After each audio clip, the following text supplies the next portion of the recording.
El cuento más hermoso del mundo. Rudyard Kipling. Se llamaba Charlie Mears.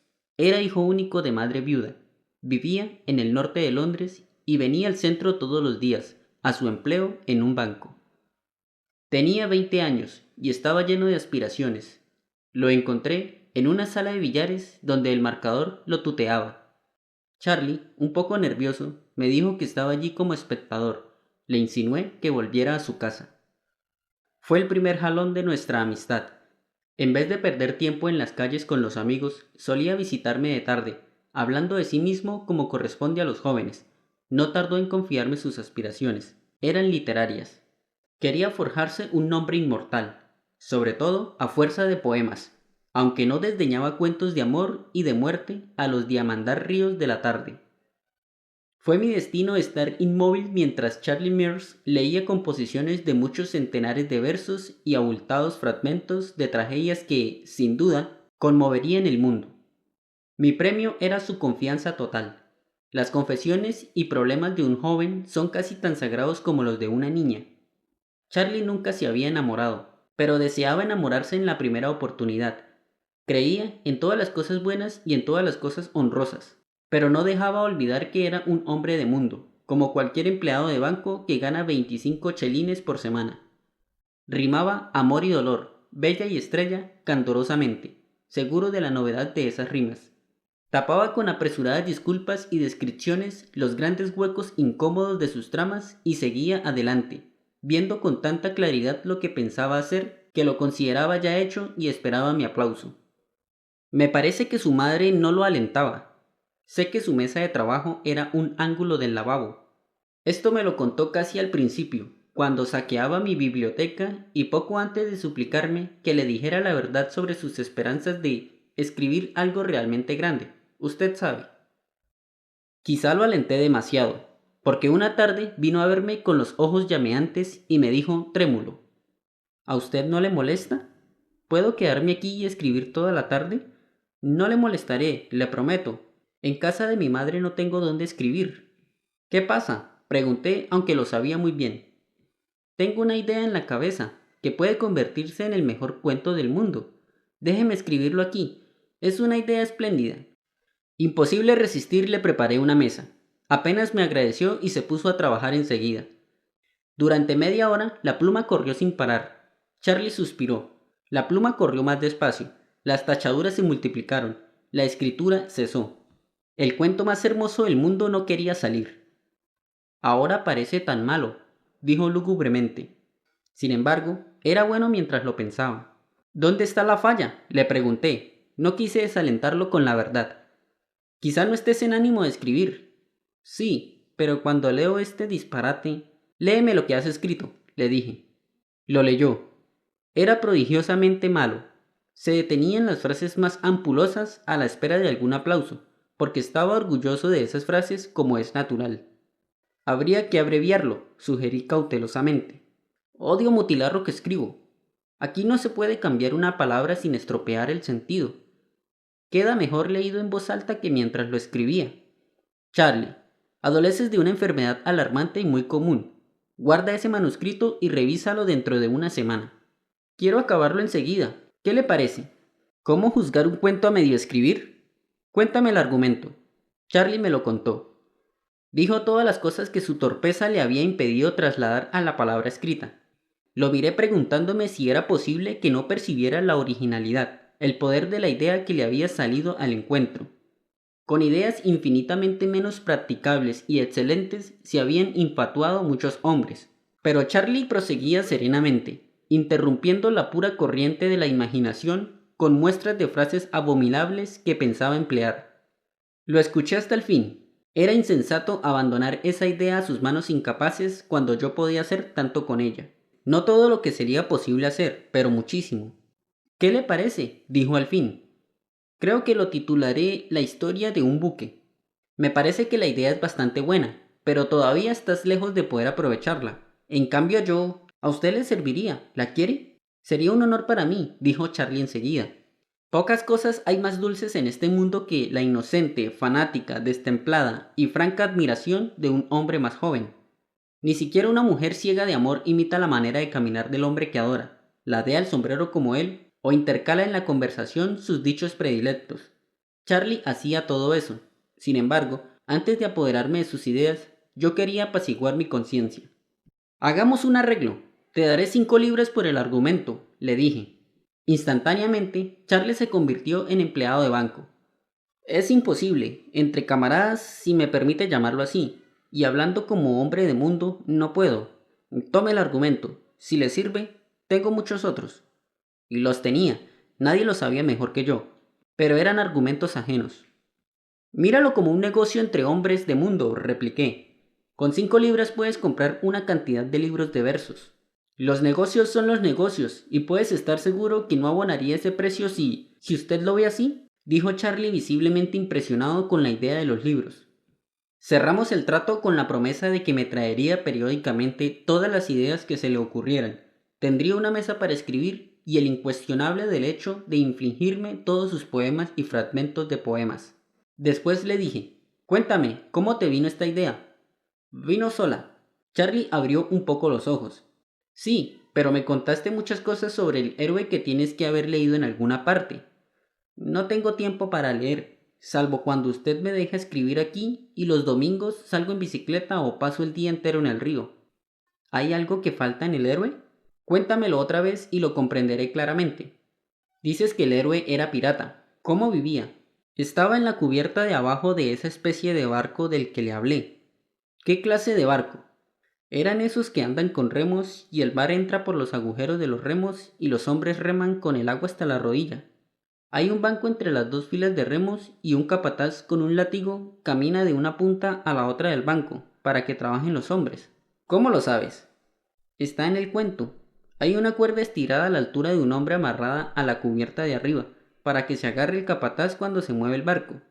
Una vez el capataz no da con la cuerda y cae entre los remeros, el héroe se ríe y lo azotan. Está encadenado a su remo naturalmente. ¿Cómo está encadenado? Con cinturón de hierro, clavado al banco y con una pulsera atándolo al remo. Está en la cubierta de abajo, donde van los peores y la luz entra por las escotillas y los agujeros de los remos. ¿Usted no se imagina la luz del sol filtrándose entre el agujero y el remo y moviéndose con el banco? Sí, pero no puedo imaginar que tú te lo imagines. ¿De qué otro modo puede ser? Escúcheme ahora.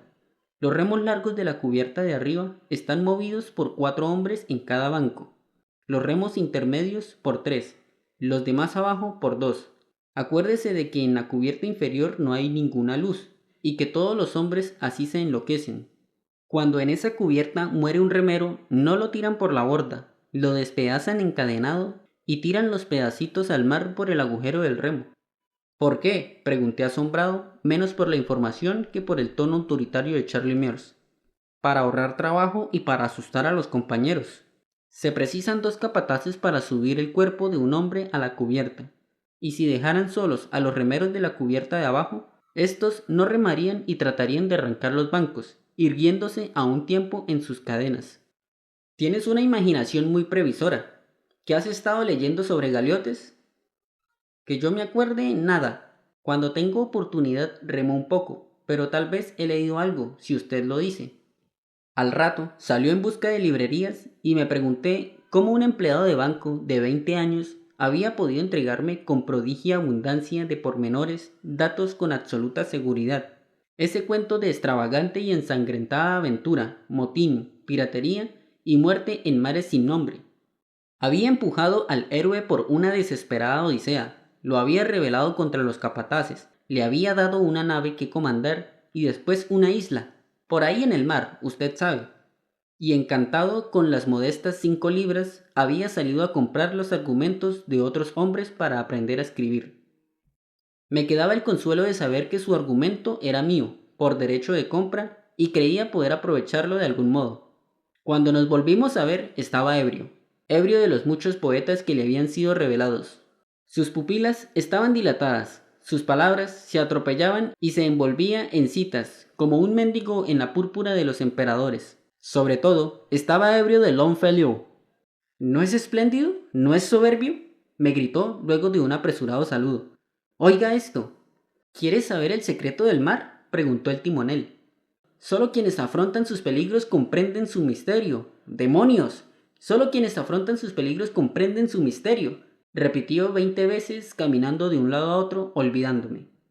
Pero yo también puedo comprenderlo, dijo. No sé cómo agradecerle las 5 libras. Oiga esto. Recuerdo los embarcaderos negros, las ensenadas, la agitación de las mareas y los marineros españoles, de labios barbudos y de la belleza y el misterio de las naves y la magia del mar. Nunca he afrontado peligros, pero me parece que entiendo todo eso. Realmente parece que dominas el mar. ¿Lo has visto alguna vez? Cuando era chico estuvimos en Brinton. Vivíamos en Coventry antes de venir a Londres. Nunca lo he visto. Cuando baja sobre el Atlántico el titánico viento huracanado del equinoccio. Me tomó por el hombro y me zamarrió para que comprendiera la pasión que lo sacudía. Cuando viene esa tormenta, prosiguió, todos los remos del barco se rompen y los mangos de los remos deshacen el pecho de los remeros. A propósito, ¿usted ya hizo mi argumento? No, esperaba que me contaras algo más. Dime cómo conoces también los detalles del barco. Tú no sabes nada de barcos. No me lo explico. Es del todo real para mí hasta que trato de escribirlo. Anoche en la cama estuve pensando después de concluir La Isla del Tesoro. Inventé una porción de cosas para el cuento. ¿Qué clase de cosas? Sobre lo que comían los hombres, higos podridos y habas negras, y vino en un odre de cuero que se pasaban de un banco a otro. ¿Tan antiguo era el barco? Yo no sé si era antiguo, a veces me parece tan real como si fuera cierto. ¿Le aburre que hable de esto? En lo más mínimo, ¿se te ocurre algo más? Sí, pero es un disparate. Charlie se ruborizó un poco. No importa, dímelo. Bueno, pensaba en el cuento, y al rato salí a la cama y apunté en un pedazo de papel las cosas que podían haber grabado en los remos con el filo de las esposas. Me pareció que eso le daba más realidad. Es tan real para mí, usted sabe. ¿Tienes el papel? Sí, pero ¿a qué mostrarlo? Son unos cuantos garabatos. Con todo, podrían ir en la primera hoja del libro. Yo me ocuparé de esos detalles. Muéstrame lo que escribían tus hombres. Sacó del bolsillo una hoja de carta con un solo renglón escrito y yo lo guardé. ¿Qué se supone que esto significa en inglés? Ah, no sé. Yo pensé que podría significar estoy cansadísimo. Es absurdo, repitió, pero esas personas del barco me parecían tan reales como nosotros. Escriba pronto el cuento, me gustaría verlo publicado. Pero todas las cosas que me has dicho darían un libro muy extenso. Hágalo entonces, no tiene más que sentarse y escribirlo. Dame tiempo, ¿no tienes más ideas? Por ahora no. Estoy leyendo todos los libros que compré, son espléndidos. Cuando se fue, miré la hoja de papel con la inscripción. Después me pareció que no hubo transición entre salir de casa y encontrarme discutiendo con un policía ante una puerta llamada Entrada prohibida en un corredor del Museo Británico. Lo que yo exigía, con toda la cortesía posible, era el hombre de las antigüedades griegas. El policía todo lo ignoraba, salvo el reglamento del museo, y fue necesario explorar todos los pabellones y escritorios del edificio. Un señor de edad interrumpió su almuerzo y puso término a mi búsqueda, tomando la hoja de papel entre el pulgar y el índice, y mirándola con desdén. ¿Qué significa esto? Veamos, dijo. Si no me engaño, es un texto en griego sumamente corrompido, redactado por alguien extraordinariamente iletrado. Aquí me clavó los ojos. Leyó con lentitud. Pollock, Hermann, Tauchins, Henniker. 4 nombres que me son familiares. ¿Puede decirme lo que significa este texto? He sido muchas veces vencido por el cansancio en este menester. Eso es lo que significa. Me devolvió el papel. Huí sin una palabra de agradecimiento, de explicación o de disculpa. Mi distracción era perdonable. A mí, entre todos los hombres, me había sido otorgada la oportunidad de escribir la historia más admirable del mundo, nada menos que la historia de un galeote griego, contada por él mismo. No era raro que los sueños le parecieran reales a Charlie. Las parcas, tan cuidadosas en cerrar las puertas de cada vida sucesiva, se habían distraído esta vez y Charlie miró, aunque no lo sabía, lo que a nadie le había sido permitido mirar con plena visión desde que empezó el tiempo. Ignoraba enteramente el conocimiento que me había vendido por 5 libras. y perseveraría en esta ignorancia porque los empleados de banco no comprenden la mentepsicosis y una buena educación comercial no incluye el conocimiento del griego. Me suministraría materiales que darían certidumbre a mi cuento, una certidumbre tan grande que el mundo lo recibiría como una insolente y artificiosa ficción. Aquí bailé entre los mudos dioses egipcios y me reí en sus caras mutiladas. Y yo, solo yo, sabría que era absoluta y literalmente cierto. Esa joya estaba en mi mano para que yo la puliera y cortara. Volví a bailar entre los dioses del patio egipcio hasta que un policía me vio y empezó a acercarse. Solo había que adelantar la conversación de Charlie, y eso no era difícil, pero había olvidado los malditos libros de versos. Volvía inútil como un fonógrafo recargado, ebrio de Byron, de Shelley o de Keats. Sabiendo lo que el muchacho había sido en sus vidas anteriores, y desesperadamente ansioso de no perder una palabra de su charla, no pude ocultarle mi respeto y mi interés. Los tomó como un respeto por el alma actual de Charlie Mears, para quien la vida era tan nueva como lo fue para Adán, y como interés por sus lecturas casi agotó mi paciencia, recitando versos no suyos sino ajenos. Llegué a desear que todos los poetas ingleses desaparecieran de la memoria de los hombres. Calumnié las glorias más puras de la poesía porque desviaban a Charlie de la narración directa y lo estimulaban a la imitación. Pero sofrené mi impaciencia hasta que se agotó el ímpetu inicial de entusiasmo y el muchacho volvió a los sueños. ¿Para qué le voy a contar lo que yo pienso cuando esos tipos escribieron para Los Ángeles?, exclamó una tarde. ¿Por qué no escribes algo así? Creo que no te portas muy bien conmigo, dije conteniéndome. Ya le di el argumento, dijo con sequedad prosiguiendo la lectura de Byron. Pero quiero detalles. Esas cosas que invento sobre ese maldito barco que usted llama galera son facilísimas. Usted mismo puede inventarlas. Suba un poco la llama, quiero seguir leyendo. Le hubiera roto en la cabeza la lámpara de gas. Yo podría inventar si supiera lo que Charlie ignoraba que sabía. Pero como detrás de mí estaban cerradas las puertas, tenía que aceptar sus caprichos y mantener despierto su buen humor. Una distracción momentánea podía estorbar una preciosa revelación. A veces dejaba los libros, los guardaba en mi casa porque a su madre le hubiera escandalizado el gasto de dinero que representaban, y se perdía en sus sueños marinos. De nuevo maldije a todos los poetas de Inglaterra. La mente plástica del empleado de banco estaba recargada, coloreada y deformada por las lecturas, y el resultado era una red confusa de voces ajenas como el zumbido múltiple de un teléfono de una oficina en la hora más atareada. Hablaba de la galera, de su propia galera, aunque no lo sabía, con imágenes de la novia de Abidos.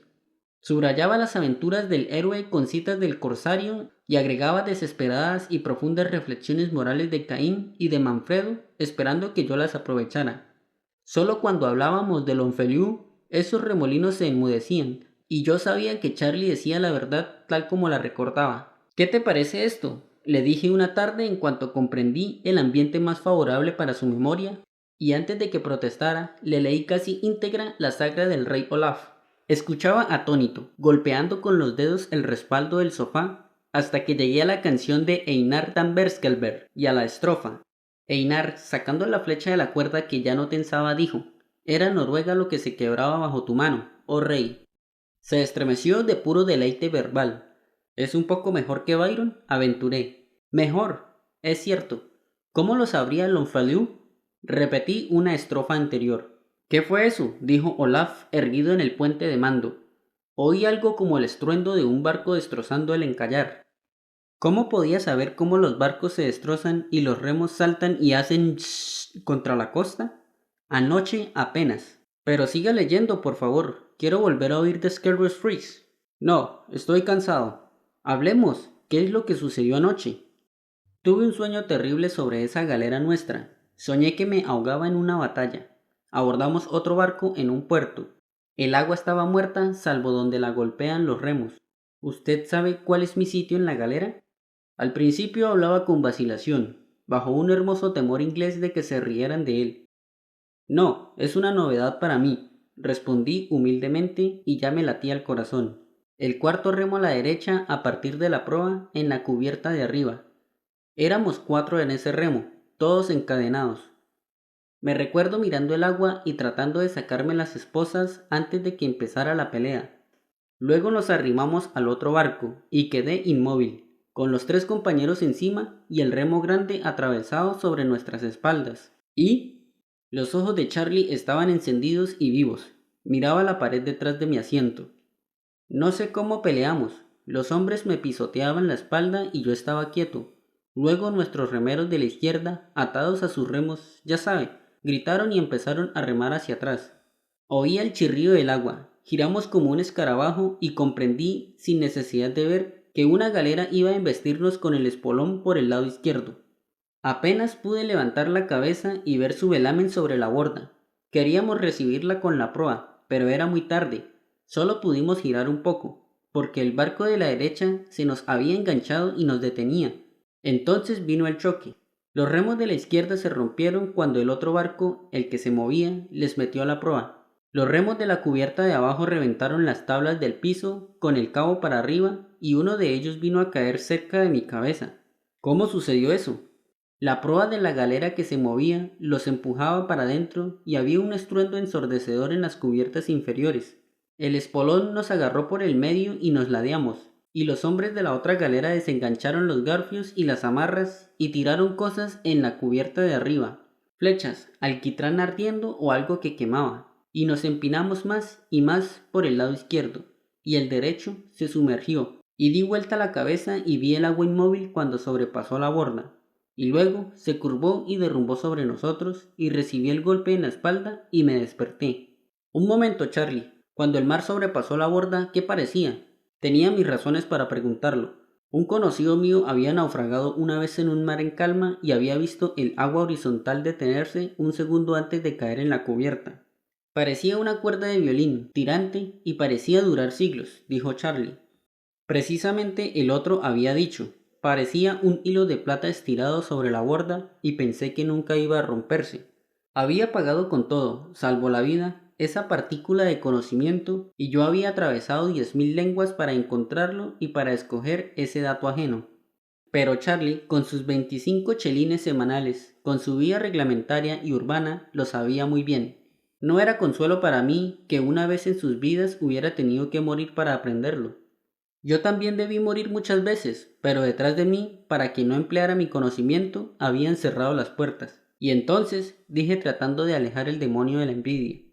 Lo más raro, sin embargo, es que todo ese estruendo no me causaba miedo ni asombro. Me parecía haber estado en muchas batallas, porque así se lo repetía mi compañero.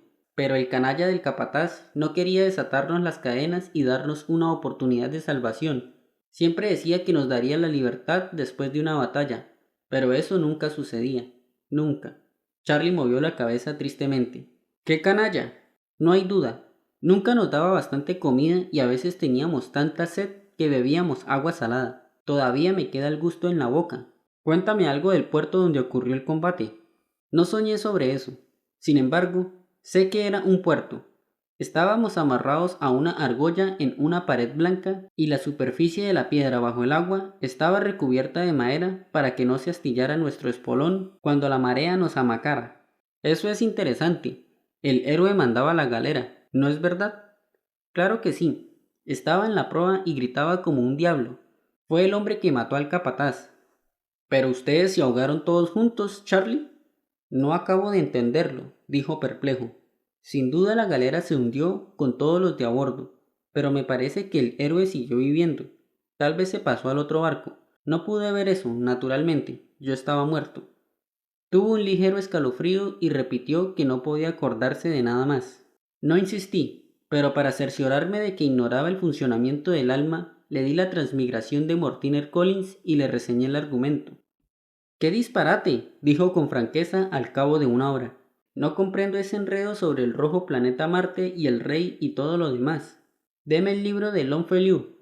Se lo entregué y escribí lo que pude recordar de su descripción del combate naval, consultándolo a ratos para que corroborara un detalle o un hecho.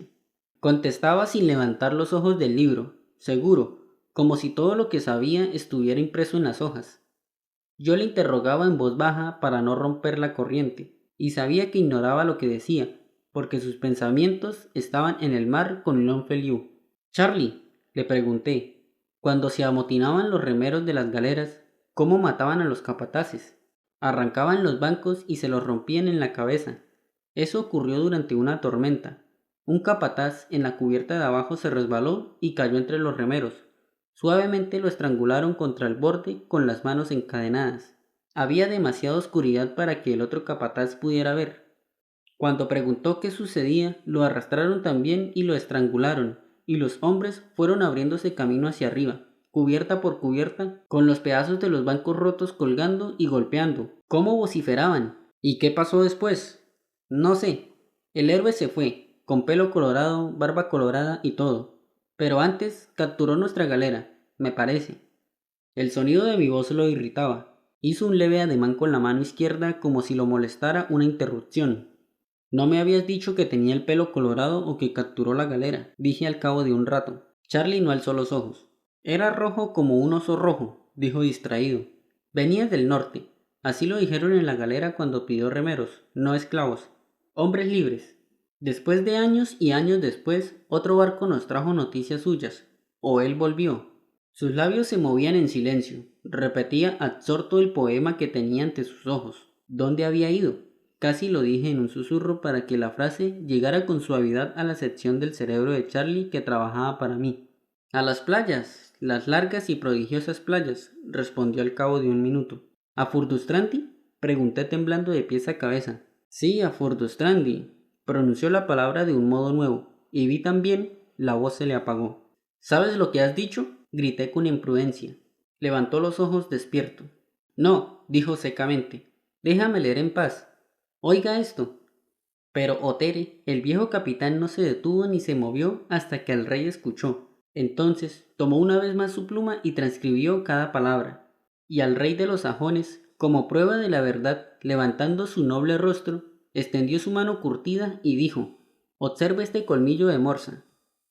¿Qué hombres habrán sido esos para navegarse los mares sin saber cuándo tocarían tierra? Charlie, rogué, si te portas bien un minuto o dos, haré que vuestro héroe valga tanto como Otere. Es de Longfellow el poema, no me interesa escribir, quiero leer. Imagínense ante la puerta de los tesoros del mundo, guardada por un niño irresponsable y holgazán, jugando a cara o cruz, de cuyo capricho depende el don de la llave y comprenderán mi tormento. Hasta esa tarde, Charlie no había hablado de nada que no correspondiera a las experiencias de un galeote griego. Pero ahora, o mienten los libros, había recordado alguna desesperada aventura de los vikingos, del viaje de Thorfinn Karlsefne a Vinland, que es América en el siglo IX o X. Había visto la batalla en el puerto, había referido su propia muerte, pero esta otra inmersión en el pasado era aún más extraña. Habría omitido una docena de sus vidas y oscuramente recordaba ahora un episodio de 1000 años después. Era un enredo inextricable, y Charlie Mers, en su estado normal, era la última persona del mundo para solucionarlo. Solo me quedaba vigilar y esperar, pero esa noche me inquietaron las imaginaciones más ambiciosas. Nada era imposible si no fallaba la detestable memoria de Charlie. Podía volver a escribir la saga de Thorfinn Karlsefne como nunca la habían escrito.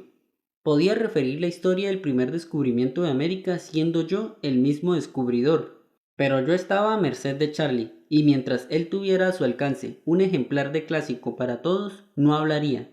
No me atrevía a maldecirlo abiertamente, apenas me atrevía a estimular su memoria, porque se trataba de experiencias de hace 1000 años narradas por la boca de un muchacho contemporáneo, y a un muchacho lo afectan todos los cambios de opinión, y aunque quiera decir la verdad, tiene que mentir.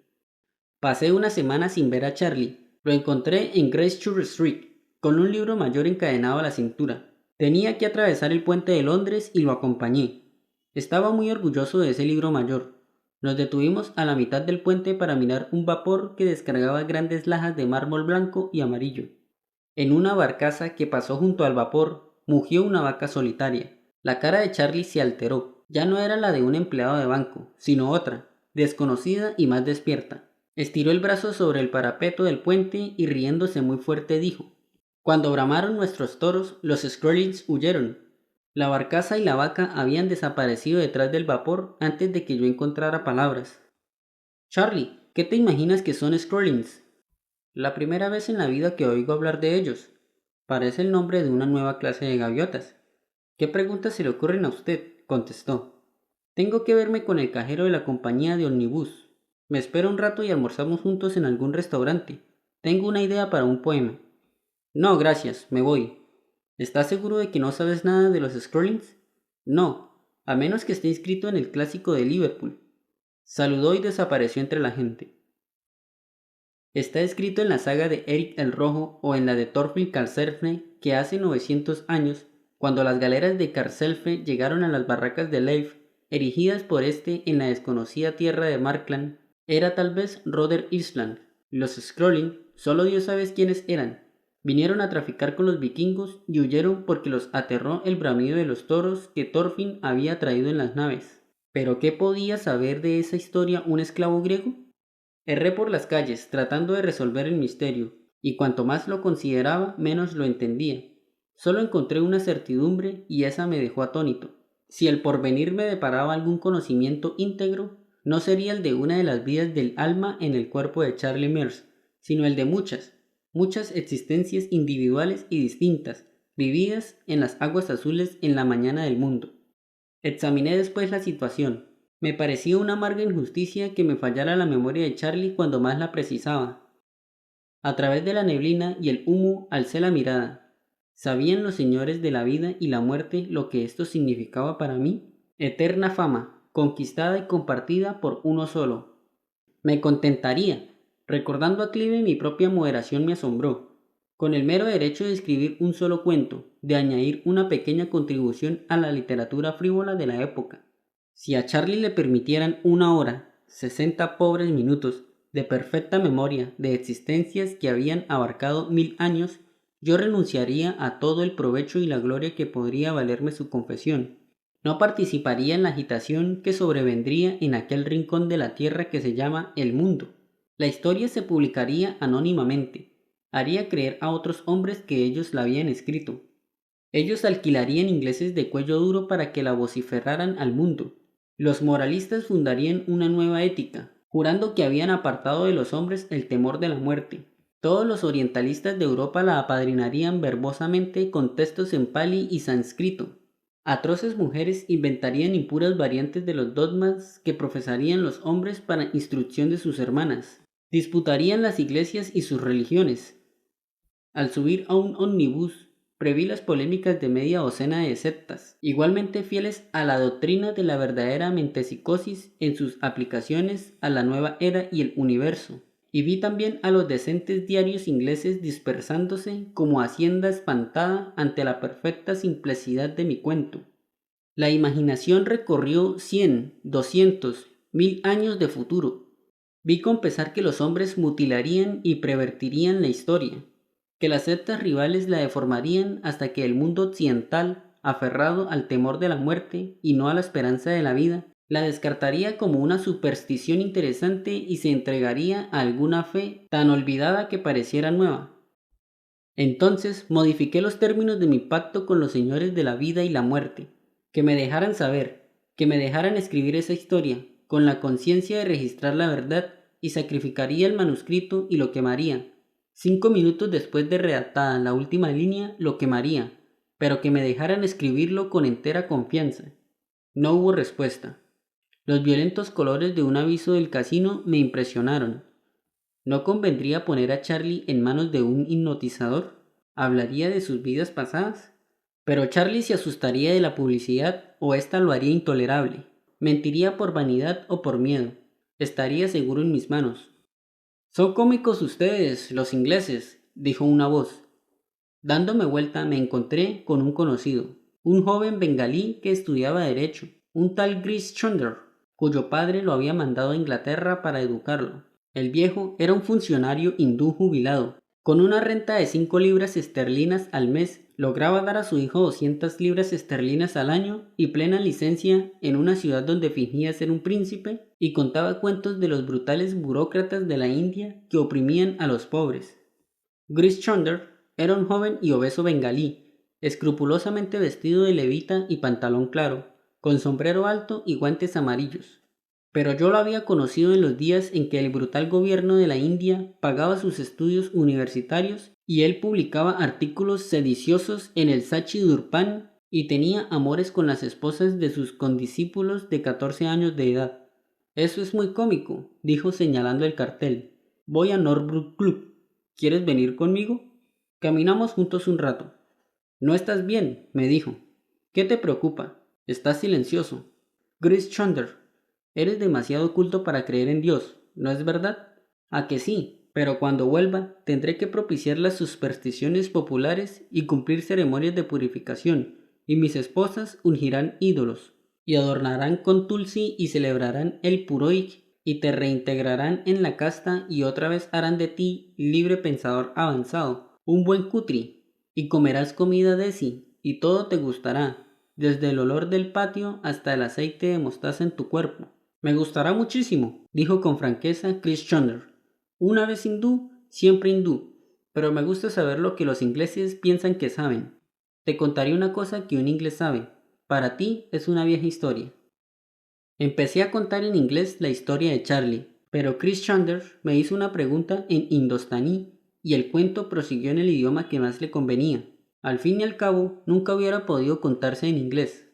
Chris Chandler me escuchaba asintiendo de tiempo en tiempo, y después subió a mi departamento donde concluí la historia. Beshak, dijo filosóficamente, Lekin Darwaza Banhai. Sin duda, pero está cerrada la puerta. He oído entre mi gente esos recuerdos de vidas previas. Es una vieja historia entre nosotros, pero que le suceda a un inglés, a un enlech lleno de carne de vaca, un descastado por Dios, esto es rarísimo. Más descastado serás tú, Chris Chandler. Todos los días comes carne de vaca. Pensemos bien la cosa. El muchacho recuerda sus encarnaciones. ¿Lo sabe? Dijo tranquilamente Chris Chandler sentado en la mesa, amacando las piernas. Ahora hablaba inglés.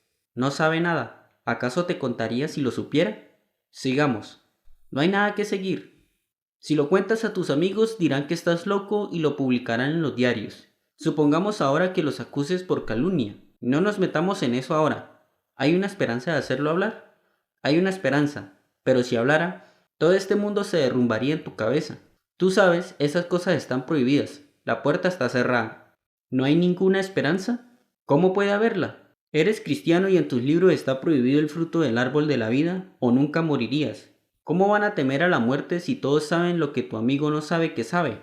Tengo miedo de los azotes, pero no tengo miedo de morir porque sé lo que sé.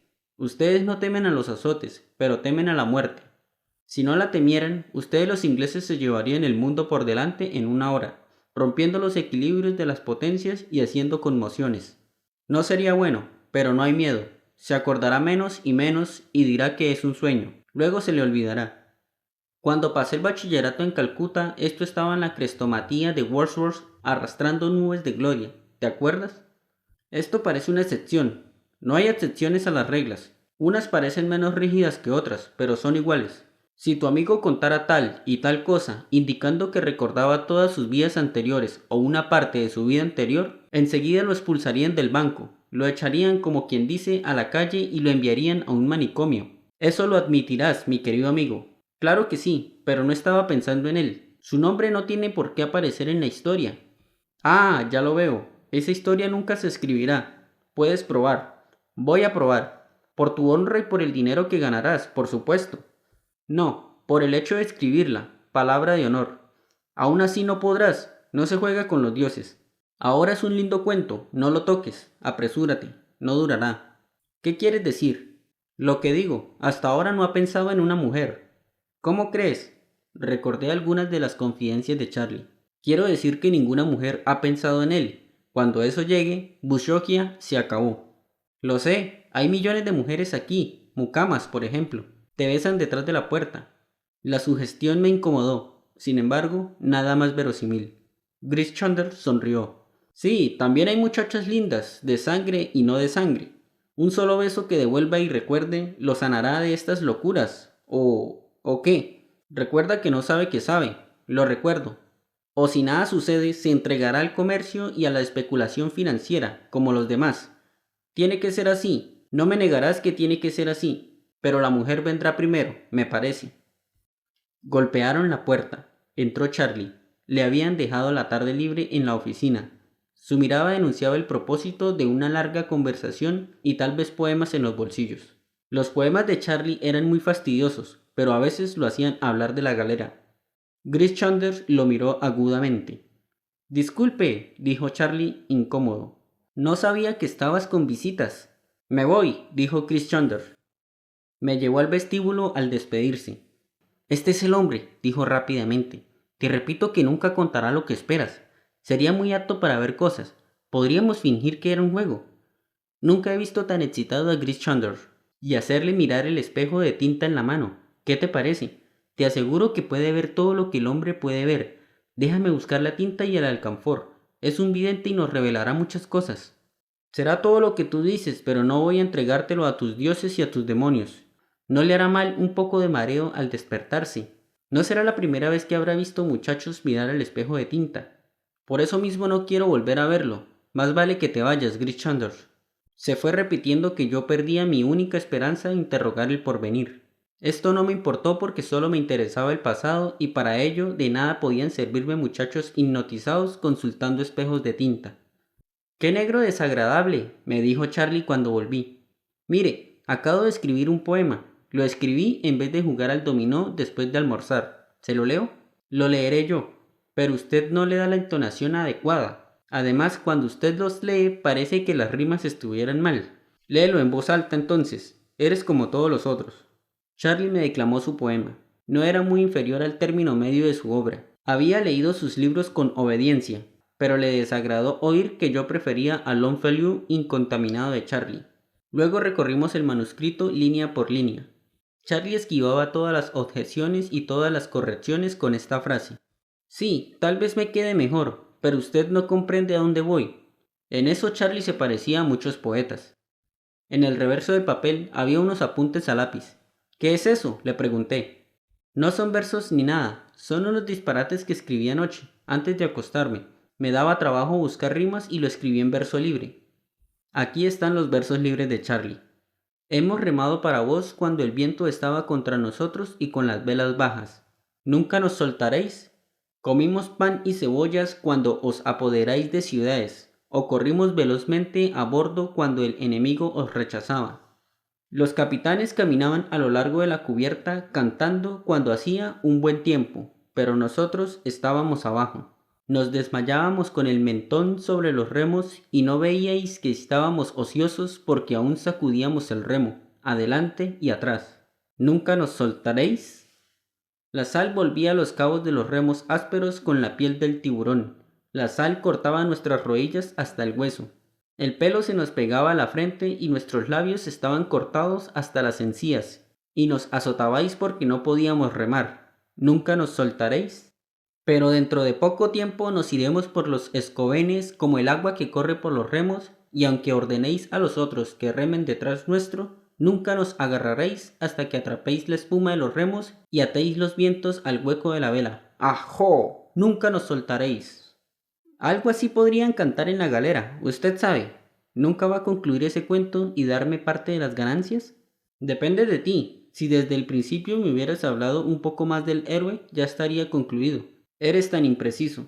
Solo quiero darle la idea general. El andar de un lado para otro y las peleas y lo demás. ¿Usted no puede suplir lo que falta? Hacer que el héroe salve de los piratas a una muchacha y se case con ella o algo por el estilo. Eres un colaborador realmente precioso. Supongo que al héroe le ocurrieron algunas aventuras antes de casarse. Bueno, hágalo un tipo muy hábil, una especie de canalla, que ande haciendo tratados y rompiéndolos. Un hombre de pelo negro que se oculte detrás del mástil en las batallas. Los otros días dijiste que tenía el pelo colorado. No puedo haber dicho eso. Hágalo moreno, por supuesto. Usted no tiene imaginación. Como yo había descubierto en ese instante los principios de la memoria imperfecta que se llama imaginación, casi me reí, pero me contuve para salvar el cuento. Es verdad, tú sí tienes imaginación. Un tipo de pelo negro en un buque de 3 cubiertas, dije. No, un buque abierto, como un gran bote. Era para volverse loco. Tu barco está escrito y construido con techos y cubiertas, así lo has dicho. No, no ese barco. Ese era abierto o semiabierto porque, claro, usted tiene razón. Usted me hace pensar que el héroe es el tipo de pelo colorado. Claro, sí, el de pelo colorado. El barco tiene que ser abierto con las velas pintadas.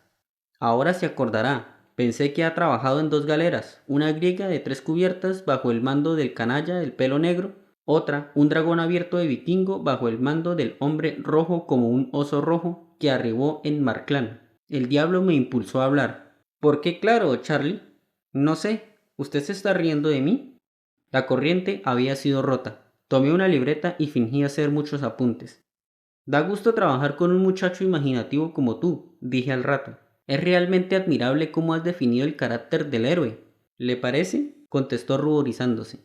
A veces me digo que valgo más de lo que de lo que la gente piensa. Vales muchísimo. Entonces puedo mandar un artículo sobre costumbres de los empleados de banco al Titbits y ganar una libreta esterlina de premio. No era precisamente lo que quería decir. Quizá valdría más esperar un poco y adelantar el cuento de la galera. Sí, pero no llevará mi firma. Titbits publicará mi nombre y mi dirección si gano. ¿De qué se ríe? Claro que los publicarían. Ya sé, pero ¿no vas a dar una vuelta? Quiero revisar las notas de nuestro cuento.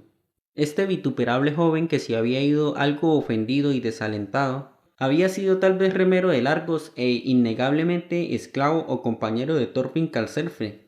Por eso no le interesaban profundamente los concursos de Titbits.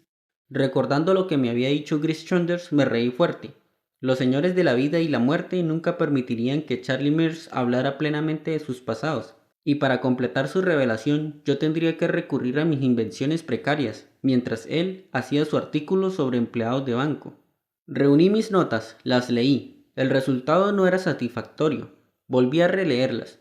No había nada que no hubiera podido extraerse de libros ajenos, salvo quizá la historia de la batalla en el puerto. Las aventuras de un vikingo habían sido noveladas ya muchas veces. La historia de un galeote griego tampoco era nueva, y aunque yo escribiera las dos, ¿quién podría confirmar o impugnar la veracidad de los detalles? Tanto me valdría redactar un cuento del porvenir. Los señores de la vida y la muerte eran tan astutos como lo había insinuado Chris Saunders. No dejarían pasar nada que pudiera inquietar o apaciguar el ánimo de los hombres. Aunque estaba convencido de eso, no podía abandonar el cuento. El entusiasmo alternaba con la depresión no una vez sino muchas en las siguientes semanas. Mi ánimo variaba con el sol de marzo y con las nubes indecisas. De noche o en la belleza de una mañana de primavera, creía poder escribir esa historia y conmover a los continentes.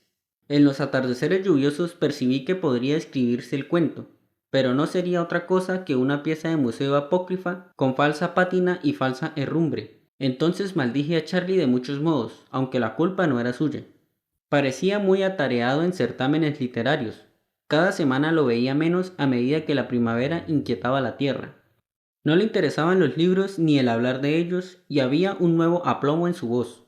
Cuando nos encontrábamos, yo no proponía el tema de la galera, era Charlie el que lo iniciaba, siempre pensando en el dinero que podría producir su escritura. Creo que merezco a lo menos el 25%, dijo con hermosa franqueza. He suministrado las ideas, ¿no es cierto? Esa avidez era nueva en su carácter. Imaginé que lo había adquirido en la City, que había empezado a influir en su acento desagradablemente. Cuando la historia esté concluida hablaremos. Por ahora no consigo adelantar. El héroe rojo y el héroe moreno son igualmente difíciles. Estaba sentado junto a la chimenea mirando las brasas. No veo cuál es la dificultad. Es clarísimo para mí, contestó. Empecemos por las aventuras del héroe rojo desde que capturó mi barco en el sur y navegó a las playas. Me cuidé muy bien de no interrumpirlo. No tenía ni lápiz ni papel, y no me atreví a buscarlos para no cortar la corriente. La voz de Charlie descendió hasta el susurro y refirió la historia de la navegación de una galera hasta Furdustrandi, de las puestas del sol en el mar abierto vistas bajo la curva de la vela tarde tras tarde, cuando el espolón se clavaba en el centro del disco declinante. Y navegamos por ese rumbo porque no teníamos otro, dijo Charlie. Habló del desembarco en una isla y de la exploración de sus bosques, donde los marineros mataron a 3 hombres que dormían bajo los pinos. Sus fantasmas, dijo Charlie, siguieron a nado la galera hasta que los hombres de a bordo echaron suerte y arrojaron al agua a uno de los suyos para aplacar a los dioses desconocidos que habían ofendido. Cuando escasearon las provisiones se alimentaron de algas marinas y se les hincharon las piernas, y el capitán, el hombre de pelo rojo, mató a 2 remeros amotinados, y al cabo de un año entre los bosques levaron anclas rumbo a la patria y un incesante viento los condujo con tanta fidelidad que todas las noches dormían. Eso y mucho más, contó Charlie. A veces era tan baja la voz que las palabras resultaban imperceptibles. Hablaba de su jefe, el hombre rojo, como un pagano habla de su Dios, porque él fue quien los alentaba y los mataba imparcialmente, según más le convenía. Y él fue quien empuñó el timón durante 3 noches entre hielo flotante, cada témpano abarrotado de extrañas fieras que querían navegar con nosotros, dijo Charlie, y las rechazábamos con los remos. Se dio una brasa y el fuego, con un débil crujido, se desplomó atrás de los barrotes. ¡Caramba!, dijo con un sobresalto. He mirado el fuego hasta marearme. ¿Qué iba a decir? Algo sobre la galera. Ahora recuerdo. 25% del beneficio, ¿no es verdad? Lo que quieras, cuando el cuento esté listo. Quería estar seguro. Ahora debo irme. Tengo una cita. Me dejó. Menos iluso habría comprendido que ese entrecortado murmullo junto al fuego era el canto del cisne de Charlie Mears. Lo creí preludio de una revelación total. Al fin burlaría a los señores de la vida y la muerte. Cuando volvió, lo recibí con entusiasmo. Charlie estaba incómodo y nervioso, pero los ojos le brillaban. Hice un poema, dijo. Y luego, rápidamente, es lo mejor que he escrito. Léalo. Me lo dejó y retrocedió hacia la ventana. Gemí interiormente. Sería tarea de una media hora criticar, es decir, alabar el poema. No sin razón gemí, porque Charlie, abandonado el largo metro preferido, había ensayado versos más breves, versos con un evidente motivo. Esto es lo que leí. El día es de los más hermosos. El viento contento ulala detrás de la colina, donde dobla el bosque a su antojo y los retoños a su voluntad. Revélate, oh viento. Hay algo en mi sangre que no te dejaría quieto. Ella se me dio, oh tierra, oh cielo, mares grises, ella es solo mía. Que los hoscos peñascos oigan mi grito y se alegren aunque no sean más que piedras. Mía, la he ganado. Oh buena tierra marrón, alégrate. La primavera está aquí. Alégrate que mi amor vale 2 veces más que el homenaje que puedan rendirle todos tus campos. Que el labriego que te rotura sienta mi dicha al madrugar para el trabajo. El verso final es irrefutable, dije con miedo en el alma. Charlie sonrió sin contestar. Roja nube del ocaso, proclámalo. Soy el vencedor. Salúdame, oh sol, como dueño dominante y señor absoluto sobre el alma de ella. Y, dijo Charlie mirando sobre mi hombro. Silenciosamente puso una fotografía sobre el papel. La fotografía de una muchacha de pelo crespo y boca entreabierta y estúpida. ¿No es maravilloso?, murmuró ruborizado hasta las orejas. Yo no sabía, vino como un rayo. Sí, vino como un rayo. ¿Eres feliz, Charlie? Dios mío, ella me quiere. Se sentó repitiendo las últimas palabras. Miré la cara lampiña, los estrechos hombros ya agobiados por el trabajo de escritorio, y pensé dónde, cuándo y cómo había amado en sus vidas anteriores. Después la describió, como Adán debió describir ante los animales del paraíso la gloria y la ternura y la belleza de Eva. Supe de paso que estaba empleada en una cigarrería, que le interesaba la moda y que ya le había dicho 4 o 5 veces que ningún otro hombre le había besado. Charlie hablaba y hablaba. Yo, separado de él por millares de años, consideraba los principios de las cosas. Ahora comprendí por qué los señores de la vida y la muerte cierran tan cuidadosamente las puertas detrás de nosotros. Es para que no recordemos nuestros primeros amores. Si no fuera así, el mundo quedaría despoblado en menos de un siglo. Ahora volvamos a la historia de la galera, le dije aprovechando una pausa. Charlie miró como si lo hubiera golpeado. ¿La galera? ¿Qué galera? ¡Santos cielos! No me embrome. Esto es serio, usted no sabe hasta qué punto. Grace Chandler tenía razón. Charlie había probado el amor, que mata el recuerdo, y el cuento más hermoso del mundo nunca se escribiría.